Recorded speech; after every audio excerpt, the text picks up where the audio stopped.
Hello ભૂલકાઓ, welcome to Vamja education. 9માંથી 10માં આવી ગયા અને 10મું તો સાલું બોર્ડ. તો બોર્ડમાં આવી ગયા, મોટા થઈ ગયા, ઘરેથી કહેતા હશે કે ભાઈ વાંચવામાં ધ્યાન દે, થોડાક સિરિયસ થા, એવું બધું કહેતા હશે. બરોબર, પણ ગભરાવાની જરૂર નથી. પહેલા હું તમને થોડીક વાસ્તવિકતા કહીશ, ત્યારબાદ 10મા ધોરણની પ્રિપેરેશન વ્યવસ્થિત પહેલેથી જ કેવી રીતે કરવી એના વિશે સમજાવીશ. ત્યારબાદ આપણે આ લેક્ચરની અંદર ભણવાના છીએ ધોરણ 10 વિષય ગણિત. ચેપ્ટર પહેલું છે વાસ્તવિક સંખ્યાઓ અને તેમની થિયરી. આ લેક્ચરમાં જોશું. મેઇન આપણો વિડીયો વાસ્તવિક સંખ્યાની થિયરીનો છે, પરંતુ સ્ટાર્ટિંગ છે, થોડુંક મારે તમને જરૂરી ગાઈડન્સ આપવું ખૂબ જરૂરી છે. તો ચાલો બાળકો, આપણે શરૂઆત કરીએ આ વિડીયોની. સૌથી પહેલા તમારે બધાએ ચેનલને સબસ્ક્રાઇબ કરી દેવાની છે અને વિડીયોને ચોક્કસથી લાઈક કરી દેવાનો છે. જે કોઈ મને નથી ઓળખતા એને સૌથી પહેલા હું મારું ઇન્ટ્રોડક્શન આપી દઉં. મારું નામ છે શિવમ વામજા અને હું તમારા ધોરણનું એટલે કે 10મા ધોરણનું મેથ્સ ભણાવું છું અને તમારે આખું વર્ષ મારી પાસેથી મેથ્સ ભણવાનું છે. ડન. ચાલો, હવે સૌથી પહેલા એક તમને ખરી વાસ્તવિકતા કહું. ધોરણ 9નું ગણિત જેટલું અઘરું હતું એનાથી ધોરણ 10માનું મેથ્સ સહેલું છે. હા, વાસ્તવિકતા છે. કેટલું સહેલું છે? તો મને તો 40 થી 50% સહેલું લાગે છે. થોડું ઘણું નહીં, 50% જેટલું સહેલું મને લાગે છે. ખરેખર સહેલું છે. હવે તમે અત્યાર સુધી ભણતા હતા એમાં અને 10મા ધોરણમાં ડિફરન્સ શું? તો અત્યાર સુધી તમારી શાળામાં તમારી વાર્ષિક પરીક્ષા લેવામાં આવતી હતી અને જેમાં તમને પહેલા શિક્ષક મિત્રો હોય એ ટીક કરાવી દે, અથવા તો કોઈ દાખલો હોય એમાં સ્ટાર માર્ક કરાવી દે, એવું બધું કરતા હતા.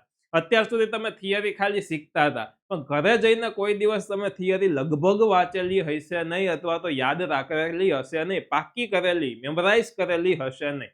પરંતુ હવે 10મા ધોરણમાં તમારે કોઈ પણ ચેપ્ટરની થિયરી છે એ પણ સંપૂર્ણ તમારે વ્યવસ્થિત યાદ રાખવાની છે.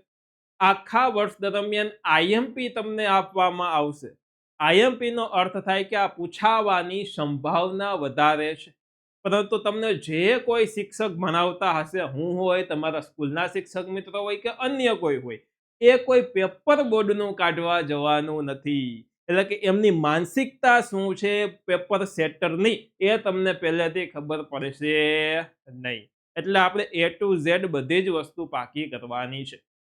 10મા ધોરણમાં મેથ્સમાં તમારે પૂરેપૂરા બોર્ડમાં 80માંથી 80 ગુણ મેળવવા હોય તો તમારે ટેક્સ્ટબુક 2 પત્તાની વચ્ચે આખી, જેની અંદર થિયરી આવે, ઉદાહરણ આવે અને સ્વાધ્યાય આવે, આ 3 વસ્તુ આવે. આ 3 તમારે 100% પાકી કરી લેવી પડે. એમના પછી છેલ્લા 5 વર્ષના પેપર છે તે પેપરનું સોલ્યુશન કરી લેવું પડે. આટલું કરી લ્યો તો 80માંથી 80 માર્ક આવવા શક્ય છે ખરા. ડન. તો આ છે ધોરણ 10. બરાબર. તો 10માની મેં તમને એક બ્રીફ ઇન્ટ્રોડક્શન છે તે આપી દીધું. શું છે 10મું ધોરણ, સહેલું છે, અઘરું છે, બધી જ વસ્તુ તમને મેં કહી દીધી. ડન. તો ચાલો બાળકો, આજે આપણે કરીએ છીએ વાસ્તવિક સંખ્યા. હવે આપણે ચેપ્ટર 1 તરફ આવી જઈએ. જો તમે આપણા વિડીયો જોઈ અને તમારી નોટ બનાવતા હોવ તો ચોક્કસથી તમે તમારી નોટ બનાવજો.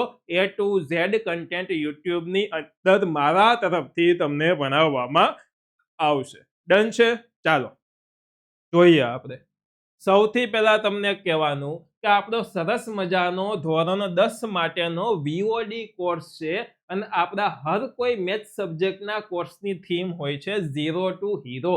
એટલે કે મારે તમને બધાને મેથ્સમાં ઝીરોમાંથી હીરો બનાવવા છે. બેઝિકથી લઈને એડવાન્સ સુધીનું મેથ્સ શીખવવું છે. તો એના માટેનો સૌથી બેસ્ટ કોઈ કોર્સ હોય એ છે વામજા એજ્યુકેશનનો VOD કોર્સ. VOD એટલે કે વિડીયો ઓન ડિમાન્ડ કોર્સ.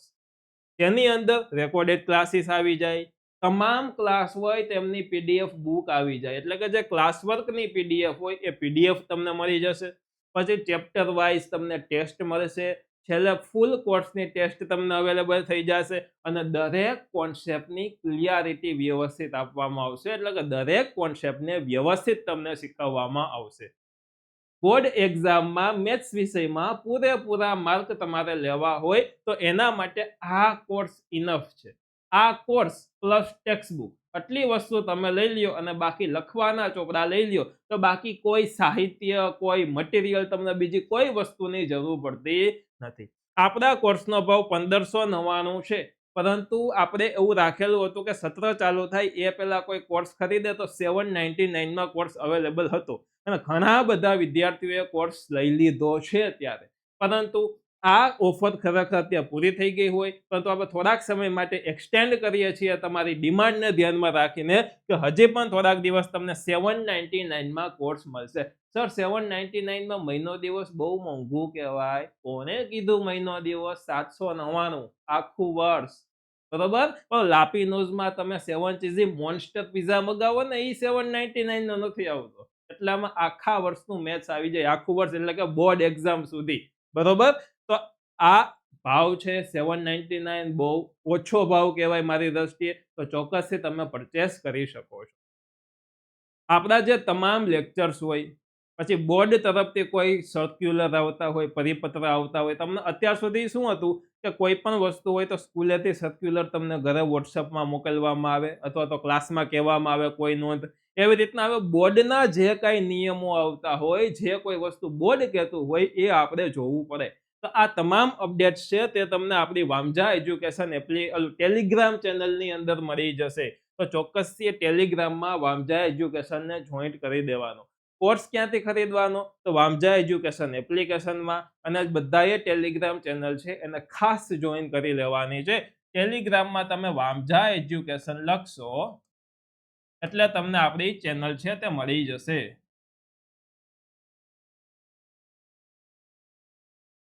અને આ ચેનલની અંદર ઓલરેડી 1000 થી વધારે વિદ્યાર્થી જોઈન થઈ ગયા છે, તો તમે જલ્દીથી જોઈન થઈ જાઓ. ચાલો બાળકો, હવે સંપૂર્ણ આપણે ધ્યાન દેશું થિયરી તરફ. એના સિવાય કોઈ જાતની વધારે વાતો, ચર્ચા, વિચારણા કરશું નહીં. તો જોઈએ થિયરી. પહેલેથી તમે છઠ્ઠા ધોરણથી સંખ્યાઓ ભણો છો. સર છઠ્ઠાથી? અમને તો પહેલા બીજાથી દેકડા બગડા તગડા આવડે છે. તો બાળકો, છઠ્ઠા ધોરણથી તમે સંખ્યાઓના પ્રકાર ભણો છો. કેમ કે સૌથી પહેલા આવ્યું હતું પ્રાકૃતિક સંખ્યા, બરોબર? યાદ આવ્યું? પછી આવ્યું હતું પૂર્ણ સંખ્યા. તો બસ એમાં જ એક સંખ્યા આપણે એડ કરવાની છે, વાસ્તવિક સંખ્યા. તો ચાલો થોડુંક રિવિઝન કરીએ અને એમાં નવી વસ્તુ છે જેને આપણે એડ કરીએ. તો થિયરી એમાં સૌથી પહેલા આવે છે સંખ્યા પદ્ધતિ. તો સંખ્યાઓના પ્રકાર આપણે સ્ટેપ બાય સ્ટેપ એક પછી એક ભણતા જઈએ. તો સૌથી પહેલી સંખ્યા આવે છે પ્રાકૃતિક સંખ્યા. આ પ્રાકૃતિક સંખ્યા જે છે, પ્રાકૃતિક સંખ્યા ગણ જે છે, જેને ઇંગ્લિશમાં આપણે નેચરલ નંબર કહીએ છીએ. તમને કોક એમ કહે કે એકડા બોલો જોઈએ, તો તમે શું બોલો? 1 2 3 4 5 6 એવી રીતના બોલતા જાઓ. તો શું એમાં તમે આગળ 0 બોલ્યા? નથી બોલ્યા. નેચરલી જે આપણી અંદરથી નીકળે તેવા અંક, બરોબર? એટલે કે પ્રાકૃતિક સંખ્યા ગણની અંદર આવશે 1 થી ચાલુ કરીને 1 2 3 4 અનંત સુધીના ધન પૂર્ણાંકોનો સમાવેશ થાય. આ જે નિશાની કરેલી છે એને ઇન્ફિનિટીની નિશાની કહેવાય, એટલે કે અનંત. હવે આમાં આગળ 0 નતો, એટલે આ સંખ્યા તો અધૂરી પુરવાર થઈ. અને અધૂરી સંખ્યાને પૂરી કરવા માટે બાળકો એક નવી સંખ્યાની રચના કરવામાં આવી. બધા ગણિત શાસ્ત્રી ભેગા થયા કે હવે બીજી સંખ્યા આપણે બનાવી છે, એનું કંઈક નામ તો રાખીએ. તો નામ રાખવું ને શું રાખવું? તો પૂરી સંખ્યા, એટલે કે બધી જ સંખ્યા જેની અંદર આવી જાય, અને જેનું નામ પછી રાખવામાં આવ્યું પૂર્ણ સંખ્યા. તો આના પછી બીજી સંખ્યા છે એ છે પૂર્ણ સંખ્યા ગણ. પૂર્ણ સંખ્યા ગણ. પૂર્ણ સંખ્યા ગણને કહેવામાં આવે ઇંગ્લિશમાં વોલ નંબર. આને કહેવામાં આવે નેચરલ નંબર, એટલે આને કેપિટલ N તરીકે ડિનોમિનેટ કરવામાં આવે છે. આને વોલ નંબર કહેવામાં આવે, એટલે કે વોલનો W, કેપિટલ W તરીકે ડિનોમિનેટ કરવામાં આવે છે. આ સંખ્યામાં ખાલી તમે 0 એડ કરી દો તો તમારો આવી જાય પૂર્ણ સંખ્યા. સરસ મજાની તમારી પૂર્ણ સંખ્યા છે એ આવી જાય 0, અને અનંત સુધીના ધન પૂર્ણાંકોનો સમાવેશ છે જે પૂર્ણ સંખ્યાની અંદર થાય છે.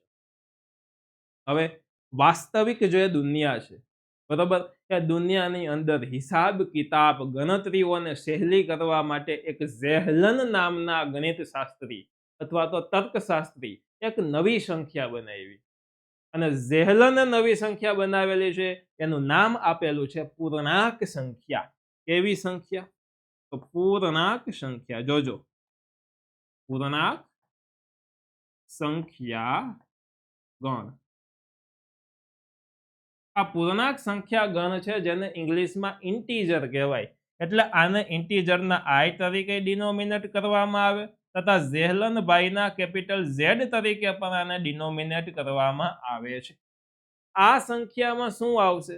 તો કે ગણતરી, હિસાબ કિતાબને સહેલા કરવા માટે કોઈ પણ સંખ્યા હોય જેની આગળ કોઈક નિશાનીઓ લગાડવા માંડ્યા, કાં તો પ્લસની નિશાની, કાં તો માઇનસની નિશાની. હવે નિશાની લગાડવાની શરૂઆત થઈ, એટલા માટે આમાં વચ્ચે 0 આવ્યું, આ બાજુ +1 2 3 અનંત સુધીના ધન પૂર્ણાંકો આવ્યા, અને આ બાજુ -1 -2 -3 અનંત સુધીના ઋણ પૂર્ણાંકો આની અંદર આવ્યા. તો આ જે આપણને સંખ્યા બની છે, આ સંખ્યાને કહેવામાં આવે છે પૂર્ણાંક સંખ્યા ગણ. હવે માની લ્યો કે હું તમને એમ કહું કે અડધું, તો અડધું તમે આની અંદર ક્યાંય જોવો છો? નથી જોતા તમે ક્યાંય, બરોબર? તો આ અડધું ને એવી બધી સંખ્યા લખવા માટે એક નવી સંખ્યા બનાવી, અને એ સંખ્યાનું નામ આપેલું છે સમમેય સંખ્યા ગણ. જોજો, સમમેય સંખ્યા ગણ. સમય સંખ્યા એટલે કેવી સંખ્યા? તો કે જે સંખ્યા છે એને અંશ અને છેદ સ્વરૂપે લખી શકાય તેવી સંખ્યાને સમમેય સંખ્યા કહેવામાં આવે છે, કે અંશ અને છેદ સ્વરૂપે આપણે જેમને લખી શકીએ. ચાલો જોવો જોઈએ તમે સમય સંખ્યામાં, તો કે અંશમાં કોઈ સંખ્યા હોય જેને હું p કહી દઉં, છેદમાં કોઈ સંખ્યા હોય જેને હું q કહી દઉં, એટલે કે p/q સ્વરૂપની સંખ્યાને સમમેય સંખ્યા કહેવામાં આવે છે. ઓકે, સરસ સર. હવે આ p શું છે, q શું છે? તો કે p માં કોઈ નંબર્સ છે, q માં કોઈ નંબર છે. તો કેવો નંબર? તો કે p and q. હવે આ એક નવી નિશાની આવી, આ નિશાનીનું નામ છે belongs to. belongs to, બરાબર? એટલે કે p અને q લેવાના ક્યાંથી? તો કે z માંથી લેવાના. z એટલે કે આપણી જે આ પૂર્ણાંક સંખ્યા છે આની અંદરથી લેવાના. પણ આમાં એક શરત છે, અલ્પવિરામ છે, આનો અર્થ થશે બટ. બટ એટલે કે પણ q is not equal to 0. q is not equal to 0. સમજો હો. જો અંશ છે તો એમાં તમે 0 લઈ શકો, કોઈ પણ ધન સંખ્યા લઈ શકો, કોઈ પણ ઋણ સંખ્યા લઈ શકો, પણ છેદમાં તમે કોઈ પણ ધન સંખ્યા લઈ શકો અને ઋણ સંખ્યા લઈ શકો, 0 ને લઈ શકતા નથી. ફરી પાછું એકવાર દોસ્ત, ઉપર તમે 0 ધન સંખ્યા અને ઋણ સંખ્યા લઈ શકો, પણ છેદમાં તમે 0 લઈ શકતા નથી, ધન અથવા તો ઋણ સંખ્યા લઈ શકો છો. સર આવું શું કામ? તો કે બાળકો હજી સુધી છેદમાં 0 શોધાણો જ નથી. છેદમાં 0 એટલે આને કહેવાય અવ્યાખ્યાયિત પદ. એની કોઈ હજી સુધી વ્યાખ્યા છે જ નહીં. છેદમાં કોઈ દિવસ 0 શક્ય નથી. એ અશક્ય વસ્તુ છે. ઉપર 0 હોય, આવી રીતના હોય, 0 ના છેદમાં 2, તો આને 0 કહેવાય, પણ કોઈ દિવસ 2 ના છેદમાં 0 હોય નહીં. યાદ રાખજો. હવે ચાલો આપણે આ સમય સંખ્યામાં અંશ અને છેદ વાળી જ સંખ્યા જોઈએ છે, બરોબર? તો હું તમને એક થોડીક વધારે એક્સ્ટ્રા થિયરી કરાવું, કારણ કે બેઝિક થી લઈને એડવાન્સ આપણે જવાનું છે દોસ્ત, એટલા માટે. તો ચાલો હું તમને હજી આગળ વધારે આની થિયરી કરાવું. તો એ છે, હવે આનાય આપણે બે ભાગ પાડીએ. અપૂર્ણાંક. અપૂર્ણાંક. અપૂર્ણાંક એટલે કેવી સંખ્યા? અંશ અને છેદ વાળી સંખ્યા. અપૂર્ણાંકના બાળકો બે પ્રકાર પડે છે. ક્યાં બે પ્રકાર પડે છે? તો કે જો મારે અડધું લખવું હોય તો તમારા મગજમાં શું આવે? કોમેન્ટ કરો. ચાલો, અડધું લખવું છે તો તમે કેવી રીતના ગાણિતિક ફોર્મમાં લખો, બરોબર? મેથેમેટિકલ ફોર્મની અંદર તમે અડધું કેવી રીતના લખો? કોમેન્ટ કરીને જણાવો. આમાંથી ઘણા એમ કહેશે કે સર હું આમ લખું, 1/2. ઘણા એમ કહેશે કે સર હું આમ લખું 0.5, તો હા, તમે બધા જ સાચા છો. 1/2 લખાય, 0.5 પણ લખાય. આ જે સ્વરૂપ છે એ અંશ છેદ વાળું સ્વરૂપ છે. આ જે સ્વરૂપ છે એ પોઈન્ટ વાળું સ્વરૂપ છે. બરોબર. આ જે અપૂર્ણાંક છે આને કહેવાય સાદા અપૂર્ણાંક. કેવા? તો કે સાદા અપૂર્ણાંક કહેવામાં આવે. પોઈન્ટને ગણિતની દુનિયામાં દશાંશ કહેવામાં આવે. આ પોઈન્ટનો અર્થ થાય દશાંશ ચિહ્ન. ચિહ્ન એટલે કે નિશાની. એટલે આને કહેવામાં આવે દશાંશ અપૂર્ણાંક. કેવા અપૂર્ણાંક? તો કે દશાંશ. દશાંશ અપૂર્ણાંક કહેવામાં આવે. તો આ અપૂર્ણાંકના આપણે પ્રકારે જોઈ લીધા. સાદા અપૂર્ણાંક, દશાંશ અપૂર્ણાંક. સાદા અપૂર્ણાંક, દશાંશ અપૂર્ણાંક. તો આ થઈ ગયા બાળકો અપૂર્ણાંકના પ્રકાર. ચાલો હજી હું તમને આગળ થોડુંક કહું તો જોજો. હવે આપણે આવે છે વિભાજ્ય સંખ્યાઓ. હવે તમે પેલા સાંભળ્યું હશે વિભાજ્ય, અવિભાજ્ય. ઘણાને ખબર નહીં હોય, ભૂલાઈ ગયું હશે, બાષ્પીભવન થઈ ગયું હશે. તો વિભાજ્ય એટલે શું ને અવિભાજ્ય એટલે શું? ચાલો શીખી લઈએ. આપણને આ ચેપ્ટરમાં ખૂબ કામ આવવાનું છે. તો વિભાજ્ય સંખ્યાઓ કોને કહેવામાં આવે? તો કે જે સંખ્યાઓને 2 થી વધારે અવયવ હોય તેવી સંખ્યાને વિભાજ્ય સંખ્યા કહેવામાં આવે છે. 2 થી વધારે અવયવ હોવા જોઈએ. હવે અવયવ એટલે શું? તો કે 2 થી વધારે ઘડિયામાં આવવા જોઈએ. ચાલો આપણે થોડાક બાળકો ઉદાહરણ લઈ. માની લ્યો આપણે ઉદાહરણ લઈએ છીએ. તો ઉદાહરણમાં સૌથી પહેલા હું લખું છું 4. તો 4 જો 1 ના ઘડિયામાં 4 આવે, 1 4 4. 2 ના ઘડિયામાં 4 આવે, 2 4 4. અને 4 ના ઘડિયામાં પણ 4 આવવાનું છે. 4 એકા 4 આવે છે. તો કે હા સર આવે છે. જો એક તમને હિન્ટ આપું, 1 સિવાયની અને 0 સિવાયની કોઈ પણ સંખ્યા હોય ને, કોઈ પણ સંખ્યા, 1 ના ઘડિયામાં આવે અને પોતાના ઘડિયામાં, 2 ઘડિયામાં તો આવે. આના સિવાય કોઈ ઘડિયામાં આવે તો એને વિભાજ્ય કહેવાય. એટલે અહીંયા 2 થી વધારે અવયવ શબ્દનો યુઝ થયો છે. શબ્દ ઉપર ગૌર કરજો. 2 થી વધારે, જેનો અર્થ ઈ થાય કે 2 નો ચાલે, 2 થી વધારે જ હોવું જોઈએ. એટલે કે 3 કે 3 થી વધારે જ અવયવ હોવા જોઈએ. યાદ રાખજો. ડન. ચાલો હવે નેક્સ્ટ હજી એક આપણે ઉદાહરણ લઈએ છીએ. માની લ્યો કે હું 6 લખું છું. તો 6 છે 1 ના ઘડિયામાં આવવાનું છે. એમના પછી 2 3 6 2 ના ઘડિયામાં આવે, 3 2 6 3 ના ઘડિયામાં આવે, અને 6 એકા 6 6 ના ઘડિયામાં આવે. તો જોવો 2 થી વધારે અવયવ છે. 6 ના અવયવ કેટલા થયા? 4 થયા. 1 2 3 અને 4 કુલ 4 અવયવ થયા. તો 2 થી વધારે થયા. તો એનો અર્થ થાય કે 6 છે એ વિભાજ્ય સંખ્યા છે. 6 છે એ વિભાજ્ય સંખ્યા છે. ડન. ચાલો નેક્સ્ટ. એવી જ રીતના અવિભાજ્ય સંખ્યા. જે સંખ્યાઓને માત્ર 2 જ સંખ્યા એટલે કે 1 અને પોતે સાથે ભાગી શકાય તેવી સંખ્યા જે કોઈ હોય તો એને કહેવામાં આવે છે અવિભાજ્ય સંખ્યા. માની લ્યો કે અહીંયા હું 2 લખું છું. તો 2 છે એ માત્ર ને માત્ર 1 ના ઘડિયામાં આવે અને 2 પોતાના ઘડિયામાં આવે. 2 એકા 2 ને 1 2 1. બરોબર. 1 2 2 અને 2 એકા 2 એટલે કે 1 અને 2 આ 2 જ ઘડિયામાં આવવાના છે. બરોબર. 5 છે. તો 5 ખાલી 1 ના ઘડિયામાં આવે અને 5 પોતે પોતાના ઘડિયામાં આવે. 3 છે તો 3 1 ના ઘડિયામાં આવે અને પોતે પોતાના ઘડિયામાં આવે. એટલે કે 3 પોતાના ઘડિયામાં આવે.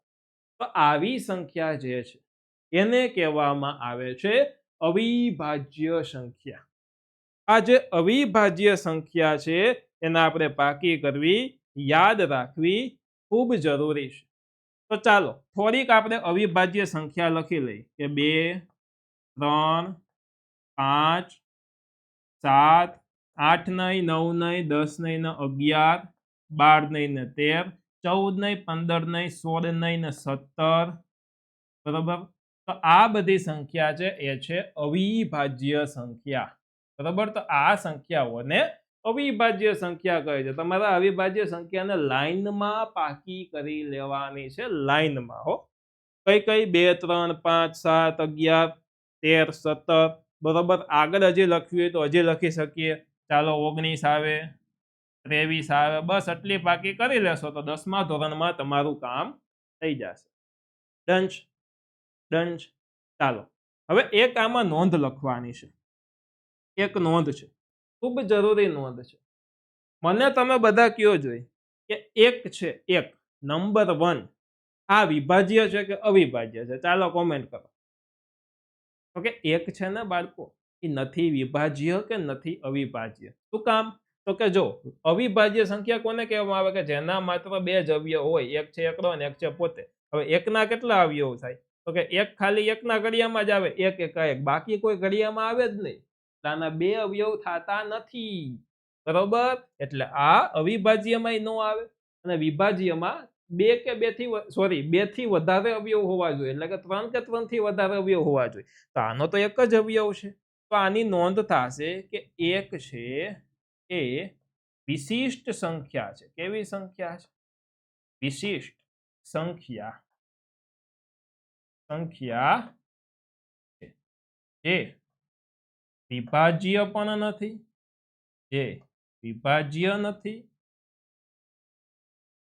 અને અવિભાજ્ય પણ નથી, અને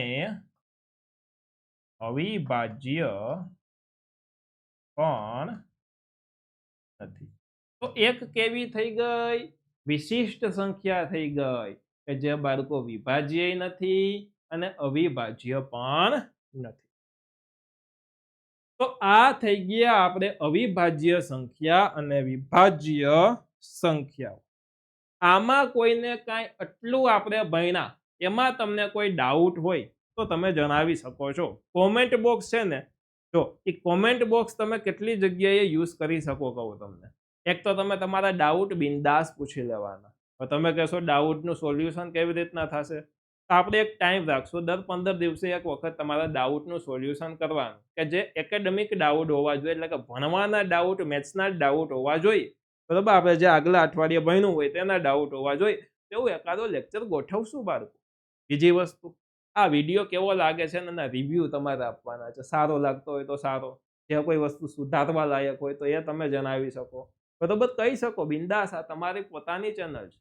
બરોબર. તો ચોક્કસથી તમે કહી શકશો. બરોબર. તો આ વસ્તુ તમે કોમેન્ટ કરીને જણાવી શકો છો. ડન છે? ચાલો નેક્સ્ટ. હવે આવે છે યુગ્મ સંખ્યા અને અયુગ્મ સંખ્યા. હું તમને એમ કહું કે બેકી સંખ્યા કોને કહેવામાં આવે બાળકો? તો ઘણા કહેશે કે જે સંખ્યાને 2 વડે નિશેષ ભાગી શકાય અથવા તો 2ના ઘડિયામાં આવતી હોય તેવી સંખ્યા. હવે એકી બેકી જે આપણે બોલતા હતા ને, એનું નવું નામકરણ કરવાનું છે. હવે આપણે એકી બેકી તેને કહેવાનું નથી, નવું નામ આપીશું. બેકી સંખ્યા છે ને એને યુગ્મ સંખ્યા કહેશું અને એકી સંખ્યા છે એને અયુગ્મ સંખ્યા કહેશું. હવે કોઈ એકી કે બેકી નહીં બોલે, હવે અયુગ્મ ને યુગ્મ બોલશે. બેકી એટલે યુગ્મ, એકી એટલે અયુગ્મ. ડન છે? ચાલો, યુગ્મ સંખ્યા એટલે કે બેકી સંખ્યા, 2 વડે નિશેષ ભાગી શકાય તેવી સંખ્યા.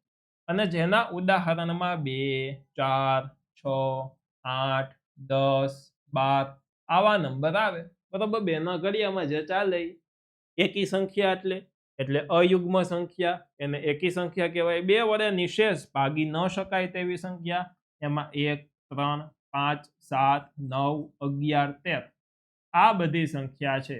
આ સંખ્યાને તમે અયુગ્મ સંખ્યા કહી શકો છો. તો આ થઈ ગયા યુગ્મ સંખ્યા અને અયુગ્મ સંખ્યા. હવે આપણું આ જે ચેપ્ટર છે, બરોબર, ધોરણ 10 છે. ધોરણ 10 નો સૌથી પહેલો પ્રમેય આવે છે. આ પ્રમેય પાકો કરવાની જરૂર નથી, માત્ર ને માત્ર સમજવાનો છે. જે પ્રમેય પાકા કરવાના હશે એ હું તમને કહીશ. બરોબર. તો ચાલો હવે જોઈએ આપણે પ્રમેય નંબર 1.1. એની પહેલા આપણે થોડુંક જોઈ લઈએ કે કોઈ પણ પ્રાકૃતિક સંખ્યાને તેના અવિભાજ્ય અવયવોના ગુણાકાર સ્વરૂપે લખી શકાય છે. આનો અર્થ શું થયો? આનો અર્થ શું થયો? તો ચાલો બાળકો હું તમને કહું કે માની લ્યો આ 2 છે તો 2 ને આપણે એના અવિભાજ્ય અવયવો હતા 2 અને 1 બરોબર કોના કોના ઘડિયામાં 2 આવે એક તો બગડાના ઘડિયામાં ને એક તો એકના ઘડિયામાં તો આના ગુણાકાર તરીકે આપણે લખી શકાય છે માની લ્યો કે હજી એક હું આમાં સંખ્યા આગળ લઉં કે 8 છે તો જોજો 8 ના અવિભાજ્ય અવયવો તો 8 ને મનમાં તમે કરો 4 2 8 થાય બરોબર 4 2 8 એમાં 2 અવિભાજ્ય છે એટલે લખો હવે 4 છે 4 કોઈના ઘડિયામાં આવે તો કે હા 2 2 4 થાય તો જો 8 ને આપણે આ અવિભાજ્ય અવયવોના ગુણાકારમાં લખી શક્યા કે 2 2 4 4 2 8 બરોબર આવી રીતે આપણે લખી શકાય માની લ્યો 16 છે તો 16 ને જો આવી રીતના લખી શકાય કે ચોકે ચોકે 16 4 4 16 તો 4 છે એને હું આવી રીતના લખું 2 ગુણ્યા 2 બીજા 4 છે એને આ રીતના લખું 2 ગુણ્યા 2 હવે જોવો જોઈએ 2 2 4 4 2 8 8 2 16 આને મારે શોર્ટમાં લખવું હોય તો કેટલી વાર બગડા છે 3 વાર એટલે હું 2 ની 3 ઘાત લખી શકું આને મારે શોર્ટમાં લખવું હોય તો કેટલા બગડા છે 4 બગડા છે તો આને હું 2 ની 4 ઘાત તરીકે લખી શકું બરોબર તો બસ આ વસ્તુ કહેવા માંગે છે કે કોઈ પણ સંખ્યાને એના અવિભાજ્ય સ્વરૂપના ગુણાકારના ફોર્મમાં આપણે લખી શકીએ ચાલો હવે આવે છે પ્રમેય નંબર 1.1 એટલે કે અંક ગણિતનું મૂળભૂત પ્રમેય ચાલો આપણે પ્રમેય જોઈ લઈએ શું કહે છે તો કે જો આપણે હમણાં અવિભાજ્ય સ્વરૂપના ગુણાકાર જોયા હતા બરોબર કે અવિભાજ્ય ગુણાકાર તરીકે કોઈ પણ સંખ્યાને લખી શકાય એના ઉપરનો જ આ એક પ્રમેય છે કે દરેક વિભાજ્ય સંખ્યાને તેના અવયવોના ક્રમને અવગણીને જો એના અવયવોના ક્રમને તમે ધ્યાનમાં ન લ્યો એને અવગણો તો અવયવોના ક્રમને અવગણીને વિભાજ્ય સંખ્યાઓના ગુણાકાર તરીકે અનન્યનો અર્થ થાય એક અને માત્ર એક જ રીતે લખી શકાય છે આમાં બીજું કોઈ લખવાનો ચાન્સ નથી માની લ્યો કે તમારે 16 લખવું છે તો 16 ને તમે 2 ની 4 ઘાત જ અવિભાજ્ય અવયવોના ગુણાકાર સ્વરૂપે લખી શકો આ છે અવિભાજ્ય સંખ્યાઓના ગુણાકાર અહીંયા કોઈ વિભાજ્ય નથી બરોબર તો અવિભાજ્ય સંખ્યાના ગુણાકાર તરીકે તમે એક જ રીતે લખી શકો આના સિવાય કોઈ રીતે તમે લખી શકતા નથી હવે એમાં એક લખ્યું હતું કે ક્રમને અવગણીને એટલે 6 છે તો એને લખવું હોય તો મારે 3 2 6 આવી રીતે લખી શકું તો કાં તો 3 2 6 લખું તોય ચાલે અને 2 તેરી 6 લખું તોય ચાલે ક્રમને ગણવાના નહીં ગણવાનું એટલું જ કે એક તગડો આવે ને એક બગડો આવે બરોબર તો આને આપણે એક જ રીતે લખી શકીએ કે 2 ગુણ્યા 3 અથવા તો 3 ગુણ્યા 2 આ એક જ રીત થઈ એક તગડો ને એક બગડો બરોબર એટલે કે એક જ રીતે એટલે કે અનન્ય રીતે લખી શકાય છે આના થોડાક આપણે ઉદાહરણ જોઈએ તો જુઓ 12 છે તો 12 ને હું આવી રીતના લખી શકું 4 તેરી 12 થાય તો મનમાં 4 એટલે 2 2 4 અને ગુણ્યા 3 2 2 4 4 તેરી 12 ક્રમને અવગણવાના છે એટલે જો આને આ લખ્યું હોય તો આનો મિનિંગ એ જ થાય કે 3 ગુણ્યા 2 ગુણ્યા 2 અને આમ લખ્યું હોય તો એનો મિનિંગ એ જ થાય આ જ 12 જ થાય કે 2 ગુણ્યા 3 ગુણ્યા 2 ક્રમને અવગણી દેવાના બરાબર આ એક ઉદાહરણ આપ્યું ચાલો હજી એક આપણે ઉદાહરણ જોઈ લઈએ 18 તો જો 6 તેરી 18 તો 6 ને કેવી રીતના લખી શકું 3 2 6 અને 6 તેરી 18 3 2 6 અને 6 3 18 હવે આને હું આવી રીતના લખી શકું 3 ગુણ્યા 3 ગુણ્યા 2 આને હું આ રીતના લખી શકું કે 2 ગુણ્યા 3 ગુણ્યા 3 અવયવોના ક્રમને અવગણવાનો અર્થ એ થાય કે અવયવોના ક્રમને આપણે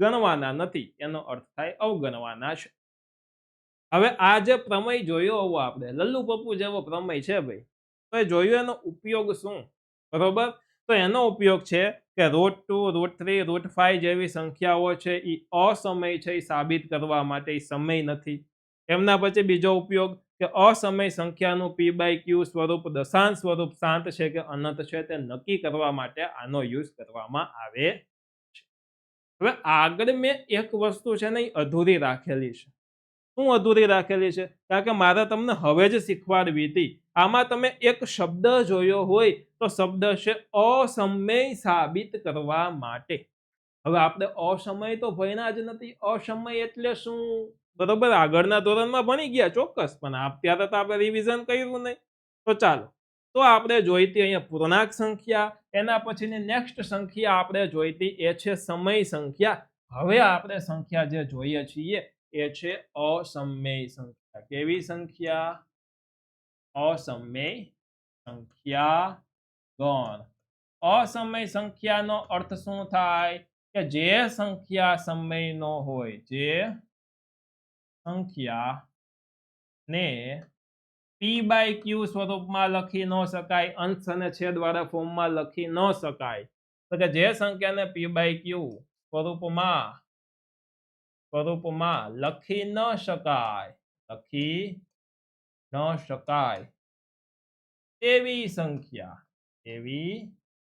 સંખ્યા, અથવા તો જે સંખ્યા સમય નથી તેવી સંખ્યા. પણ તમે કહેશો સર બગડો લખ્યો તો બગડાને p/q સ્વરૂપમાં કેવી રીતના લખાણું? તો જો 2/1, આનો અર્થ 2 જ થાય ને, થાય કે નહીં? તો કે હા, તો p/q સ્વરૂપમાં તો લખી શકાનો. તો સર કેવી સંખ્યા? તો કે જો વર્ગમૂળની અંદર અવિભાજ્ય સંખ્યા કોઈ હોય એ, જેમ કે વર્ગમૂળમાં 2, વર્ગમૂળમાં 3, વર્ગમૂળમાં 5. હવે કોઈ નો કહેતા સર અવિભાજ્ય એટલે શું? આ વિભાજ્ય અવિભાજ્યમાં કન્ફ્યુઝન ન થાય એટલે જ પહેલા વિભાજ્ય અવિભાજ્ય બનાવ્યું ને પછી આ અસમય સંખ્યા તમને શીખવાડું છું હો. હા, બરોબર. પછી છે પાઈ. સર પાઈ તો 22/7 લખાય. તો બાળકો પાઈનું પાકું સચોટ મૂલ્ય 22/7 નથી, નજીકનું મૂલ્ય છે કે જેથી આપણી ગણતરી સહેલી થાય. હવે જો એક હું તમને હજી ભેદ શીખવાડું. કોઈ સંખ્યા હોય ને એ કાં તો શાંત હોય. કેવી હોય? શાંત હોય. અને કાં તો અનંત હોય. કેવી હોય? અનંત હોય. આવૃત અનાવૃતમાં નથી જવું, ખાલી શાંત હોય અથવા તો અનંત હોય. માની લ્યો કે 0.25 અથવા તો 52, ચાલો આ શું છે? શાંત છે. પરંતુ આવી રીતના હોય 0.2222, બરોબર, ડોટ. તો આ અનંત સંખ્યા છે. તો આમાંથી આ બે સંખ્યા શેમાં આવે? સમયમાં આવે કે અસમયમાં આવે? તો આ બંને સંખ્યા સમયમાં આવશે. પણ હવે ખાલી આપણે અનંતને જ ધ્યાનમાં રાખીએ, અનંતને જ માત્ર ને માત્ર ધ્યાનમાં રાખીએ તો જુઓ આવી સંખ્યા 0.2222 અને અનંત છે. 0.110, 0.123, 123, 123 અનંત છે. 0.001, 001, 001 આ અનંત છે. બરોબર. તો આવી જે સંખ્યા છે આ સમયમાં આવશે. કેવી આવશે? તો કે સમયમાં આવશે. શેમાં આવશે? તો કે સમયમાં. શું કામ આ સમયમાં આવશે? તો કે આ અનંત છે, પણ રિપીટિંગ નંબર છે. કેવા નંબર છે? રિપીટિંગ એટલે કે નંબર છે તે રિપીટ થાય છે. પણ હમણાં એક ઉદાહરણ લીધું તો મેં અસમયનું 0.01, 001, 301, 401. તો આ સંખ્યા છે આમાં રિપીટ નથી. જો 01 છે પછી 010101 નથી, પછી 201, પછી 301, પછી 401, એવી રીતના છે અને પાછી અનંત છે. તો આ સંખ્યા છે આ છે એ અસમયમાં આવે. શેમાં આવે? અસમયમાં આવે. શું કામ અસમયમાં આવે? તો કે અનંત છે પ્લસ રિપીટિંગ નંબર નથી. બરોબર, રિપીટિંગ નંબર નથી એટલા માટે કંઈક અલગ જ નંબર છે આવે છે. અથવા તો કોઈ એવી સંખ્યા હોય, જો બીજું ઉદાહરણ લઉં 0.1 2 5 3 2 7 6 4 9 4 ... આમાં જોવું જોઈએ 2 પછી 5 આવ્યો તો પાછો આ 2 આવ્યો તો 2 પછી 5 આવવો જોઈએ તો રિપીટ કહેવાય. આમાં તો 2 પછી 7 આવ્યો. બરોબર. એટલે આ સંખ્યા છે તે રિપીટિંગ નંબર નથી. તો આવી સંખ્યાને આપણે અસમય સંખ્યા કહીએ છીએ. હવે આમાં જ જો કોઈ દાખલો હોય એમાં લખ્યું હોય આપણે ગણાવવા કે આમાં પ્રાકૃતિક સંખ્યાનો યુઝ કરવાનો, આમાં પૂર્ણનો યુઝ કરવાનો, તો અમુક દાખલાની અંદર સમયનો યુઝ કરવાનો અને અસમયનો યુઝ કરવાનો. બરોબર. આ બેયનો યુઝ કરાતો હોય તો લખવું હોય તો કોઈ દિવસ એમ ન લખાય કે સમય ને અસમય બેયનો ઉપયોગ કરવો, કારણ કે તો લાંબુ થઈ જાય. તો એના માટે ગણિત શાસ્ત્રીઓએ બેને ભેગું કરવા માટે એક નવું નંબર કાઢ્યો, બરોબર? અને એ સંખ્યાનું નામ છે વાસ્તવિક સંખ્યા. વાસ્તવિક સંખ્યા ગણ. વાસ્તવિક એટલે કે રિયલ નંબર, એટલે કે આર તરીકે આને ડિનોમિનેટ કરવામાં આવે છે. અને આ જે વાસ્તવિક સંખ્યા ગણ છે એ જ આપણું આ ચેપ્ટરનું નામ છે. શું નામ છે? ચેપ્ટર્સનું નામ છે. કે આની અંદર સમય સંખ્યા આવી જાય, બહુ સહેલું છે, કાંઈ નથી. સમય અને અસમય બેયનો સમાવેશ થઈ જાય એવી સંખ્યા. સમય પ્લસ અસમય આ બંનેનો સમાવેશ થાય તેવી સંખ્યા, એટલે કે વાસ્તવિક સંખ્યા ગણ. Done done.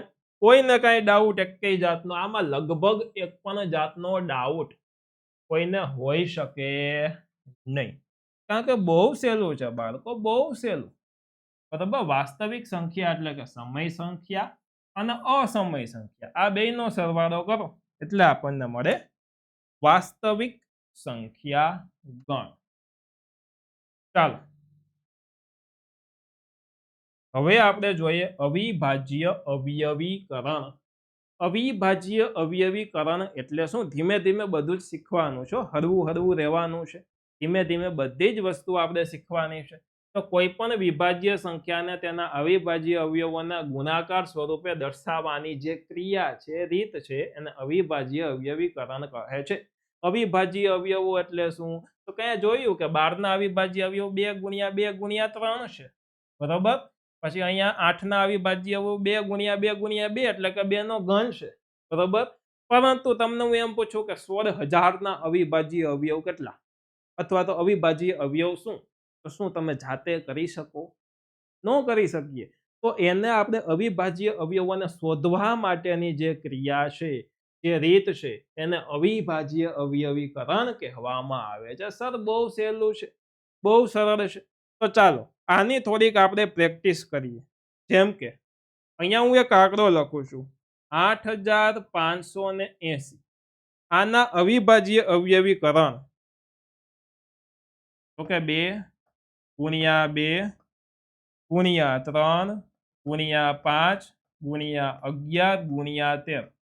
હવે આને મારે બીજા ફોર્મમાં લખવું હોય તો અહીંયા 2 રિપીટ થાય છે, એટલે કે 2 નો વર્ગ ગુણ્યા 3 ગુણ્યા 5 ગુણ્યા 11 ગુણ્યા 13. બોલો આને કહેવાય એના અવિભાજ્ય અવયવો.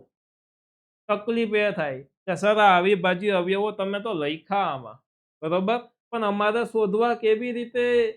કઈ શોધવા માટેની ઘણી બધી રીતો છે બાળકો, અને એમાંથી કોઈ એક સરસ મજાની રીત હોય તો એ છે અવયવ વૃક્ષની રીત. અવયવ વૃક્ષની રીત. તો ચાલો હું તમને અવયવ શોધતા હવે શીખવું અવયવ વૃક્ષની હેલ્પથી. તો ચાલો સૌથી પહેલા અહીંયા આપણે લખીએ છીએ એક આંકડો 624 ના અવયવ આપણે મેળવીએ. કોના મેળવીએ? તો કે 624 ના અવયવ આપણે મેળવીએ. તો જો કોઈ પણ અવયવ વૃક્ષની રીત તમે જ્યારે કરતા હો ત્યારે તમારે અવિભાજ્ય અવયવોનું એક લિસ્ટ અહીંયા બનાવી લેવાના. કેવા?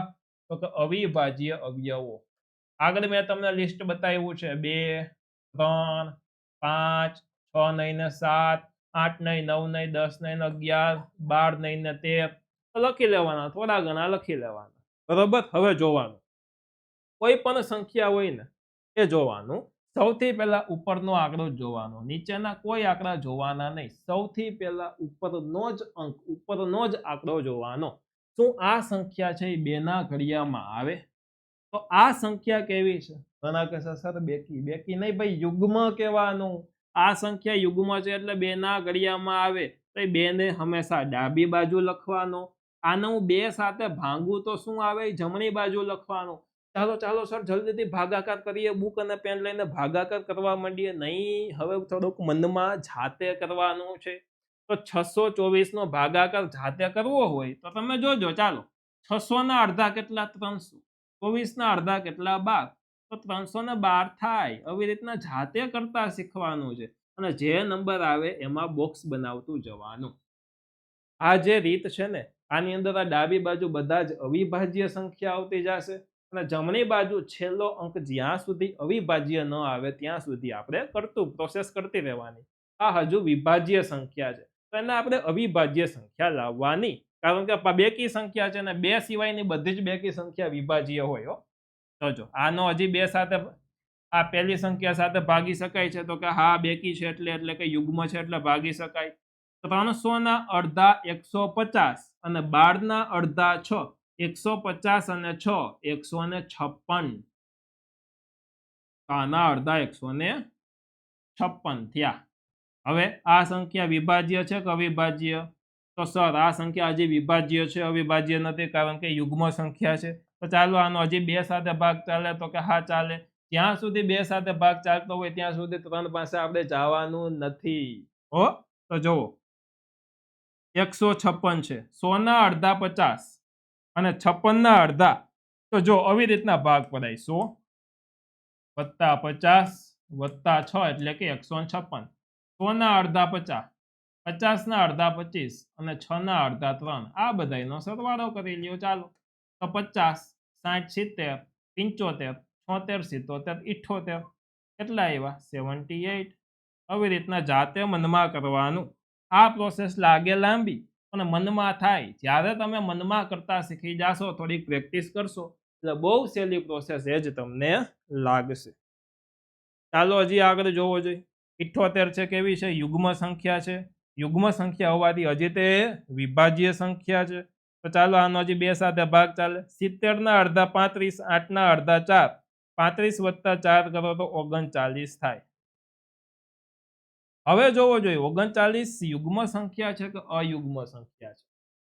તો 39 છે ને એ અયુગ્મ છે, એટલે કે એકી છે, બરોબર. તો વિભાજ્ય છે કે અવિભાજ્ય છે? તો હજી વિભાજ્ય છે. 13 તેરી 39 યાદ કરો, છે કે નહીં? હા, તો હજી તો વિભાજ્ય છે. તો ચાલો હવે 2 ના ઘડિયામાં 39 આવે નહીં, તો આપણે હવે 3 ના ઘડિયામાં જવાનું. જો 3 ના ઘડિયામાં નું આવે તો જ 5 માં જવાનું, 5 માં નું આવે તો જ 7 માં જવાનું. આ 2 માં નથી આવતું એટલે જ આપણે 3 માં ગયા, યાદ રાખજો. તો 3 ના ઘડિયામાં આવે તો આ 13 તેરી 39 એટલે 3 અને 13. હા, 3 ના ઘડિયામાં તો સર આવી ગયું. વાહ, સરસ. તો જોવો હવે 13 છે એ વિભાજ્ય છે કે અવિભાજ્ય છે? તો 13 છે એ હવે અવિભાજ્ય છે. આ છેલ્લી સંખ્યા જ્યાં સુધી અવિભાજ્ય ન આવે ત્યાં સુધી આ પ્રોસેસ કરવાની. તો આને હવે અવિભાજ્ય અવયવ સ્વરૂપે કેવી રીતના લખી શકાય? તો 624 બરાબર, જોજો 2 ગુણ્યા 2 ગુણ્યા 2 ગુણ્યા 2 ગુણ્યા 3 ગુણ્યા 13. આ એલ ફોર્મમાં લેવાનું. એલ ફોર્મમાં એટલે કે આ છેલ્લે 13 લઈ લેવાના.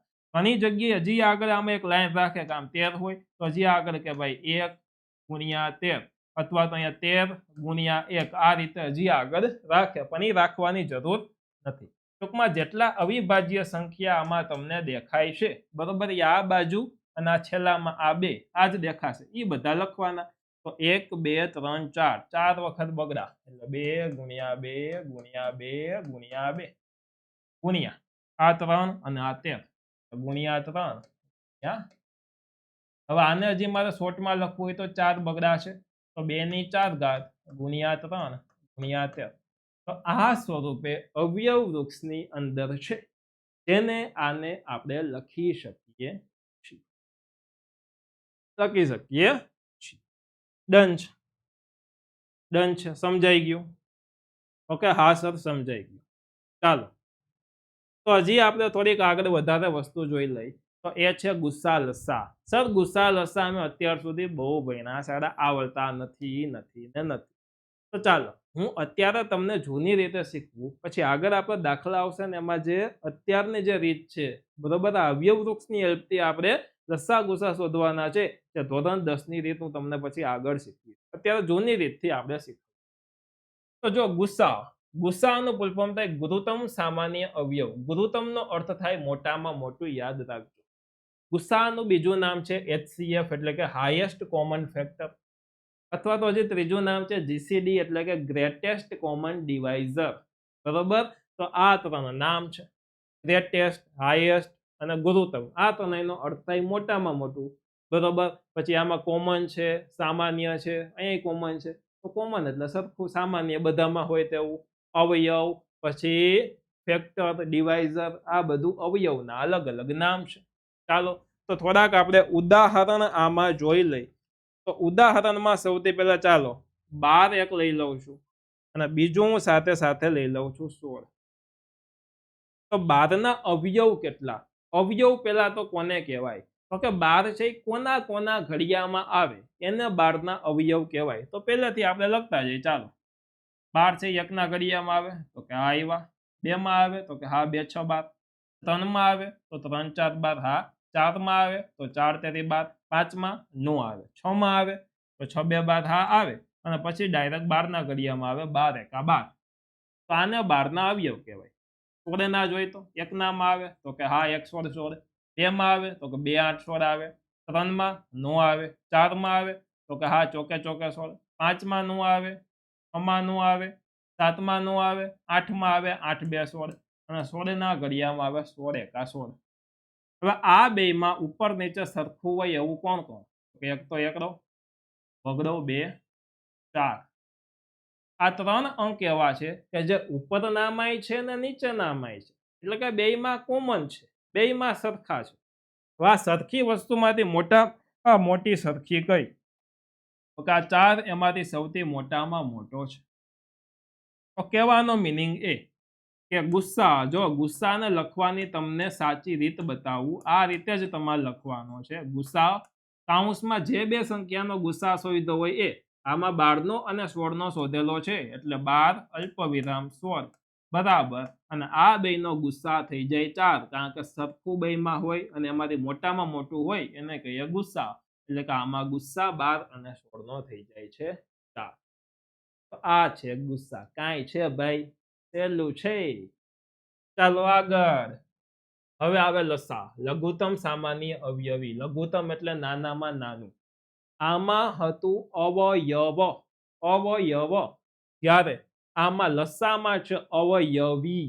અવયવ અને અવયવીમાં હાથી ઘોડાનો ફેર છે. 19-20 का फेर नहीं है, हाथी घोड़ा का फेर है.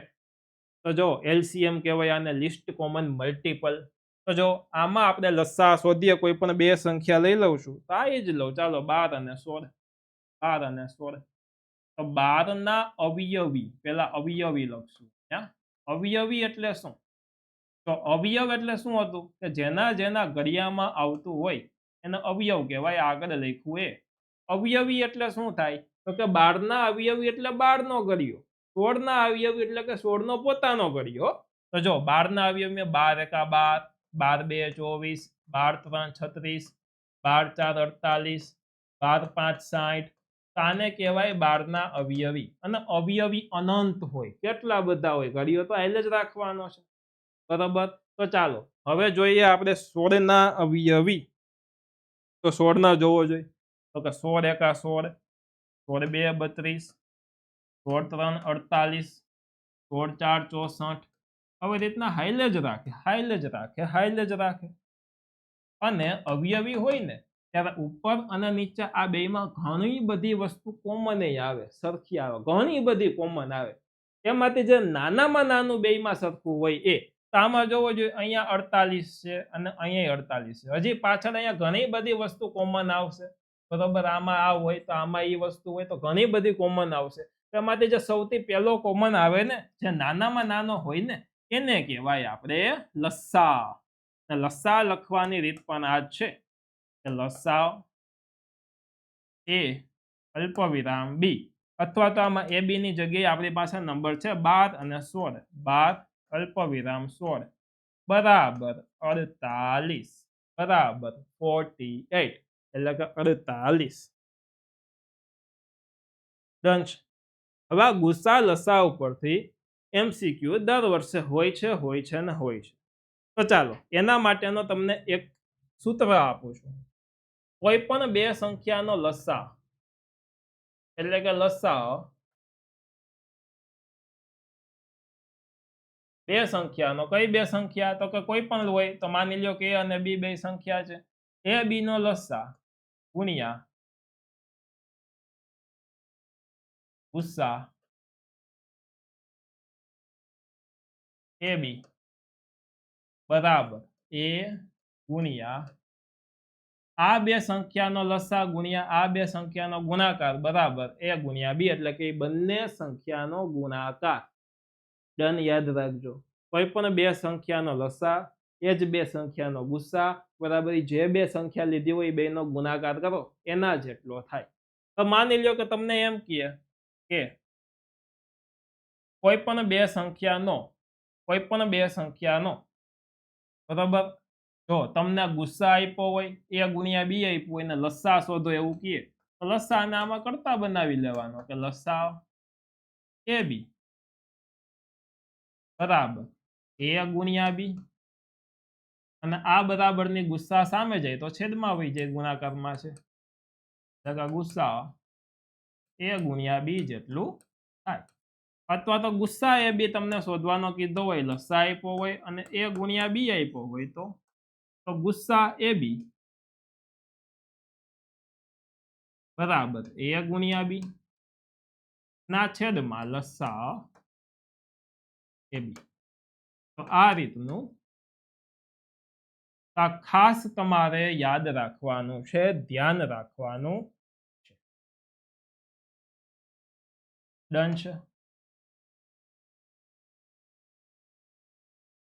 ડન.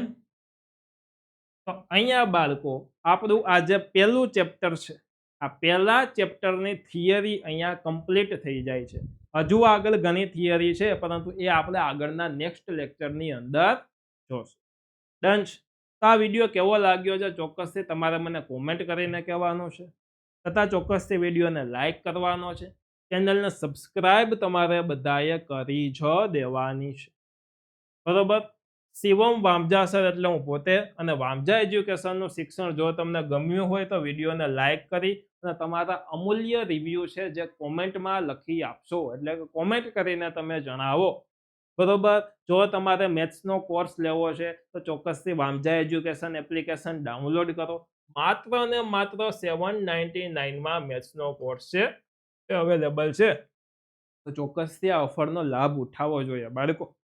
અને કોઈ પ્રોબ્લેમ આવે તો એક હેલ્પલાઇન નંબર આપું છું, 9425537744.